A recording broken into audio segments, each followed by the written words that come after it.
लोगों से कहना चाहता हूं, कम make in India.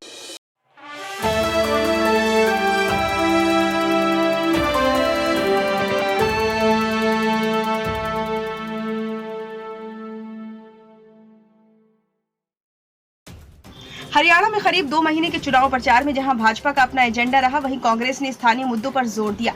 Modi guarantee के साथ लोकसभा चुनाव मैदान में उतरी भाजपा का सियासी एजेंडा हरियाणा में आते आते बदल गया। अगले 5 साल का एजेंडा बताने के बजाय भाजपा हिंदुत्व, पाकिस्तान, राम मंदिर, आरक्षण और धारा 370 की पिच के इर्द गिर्द घूमती दिखी। हालांकि इस बीच इन्होंने बिना खर्ची पर्ची नौकरी देने को लेकर खूब माहौल बनाया। वहीं कांग्रेस किसानों व पहलवानों के मुद्दे पर प्रदेश में माहौल नहीं बना पाई।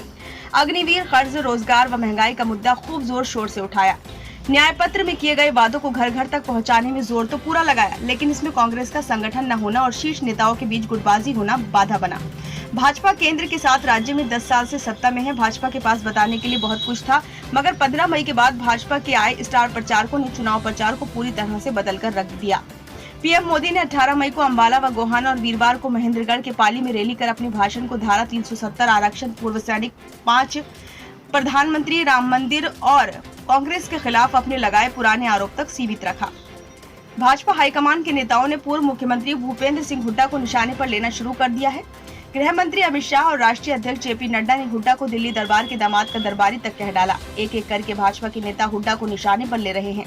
विपक्षी दल कांग्रेस सरकार पर हमला बोलने के बजाय अब भाजपा ने ही कांग्रेस की घेराबंदी शुरू कर दी है।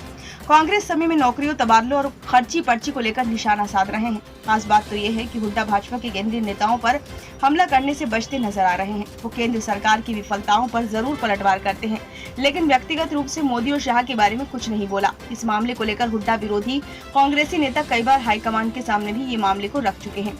4.5 साल भाजपा के साथ गठबंधन में शामिल रही जजपा भी किसी बड़े मुद्दे को नहीं उठा पाई है। सबसे अधिक दिक्कत जजपा को झेलनी पड़ रही है। वो सरकार में रहते समय अपने कामों का गुणगान कर रही है, लेकिन जनता में गठबंधन को लेकर जबरदस्त विरोध है।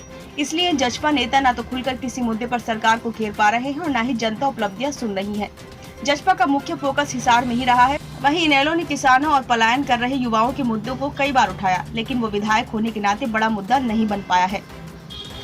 लोग फैमिली आईडी, नौकरियों के लिए विदेशों में पलायन, बेरोजगारी से परेशान हैं, वो इस पर चर्चा भी करते हैं। जींद के कई गांवों से युवा नौकरियों के लिए विदेश में पलायन कर गए हैं। 1-2 गांव ऐसे हैं जो पूरी तरह से खाली हो चुके हैं। यही हालात कुरुक्षेत्र और यमुनानगर के भी हैं। दक्षिण हरियाणा में पानी का मुद्दा आज भी गर्म है, मगर राज्य के किसी भी नेता के पास SYL को लेकर भविष्य का कोई एजेंडा नहीं है। फैमिली आईडी से भी लोग बहुत परेशान हैं। कांग्रेस के उम्मीदवार इन मुद्दों को अपने अपने लोकसभा क्षेत्र में उठाते तो हैं, मगर ये मुद्दे उनके ही क्षेत्र में सीमित रह जाते हैं। पूरे चुनाव में मुट्ठी भर केंद्रीय नेता आए, मगर उनका ज्यादा फोकस भी मोदी के आसपास ही रहा। इसके अलावा राज्य के अन्य नेता न तो कोई प्रेस कॉन्फ्रेंस की और न ही अभियान या आंदोलन चलाया। इसकी पीछे एक बड़ी वजह है कि राज्य में कांग्रेस का संगठन नहीं है। ब्यूरो रिपोर्ट, नई दिल्ली।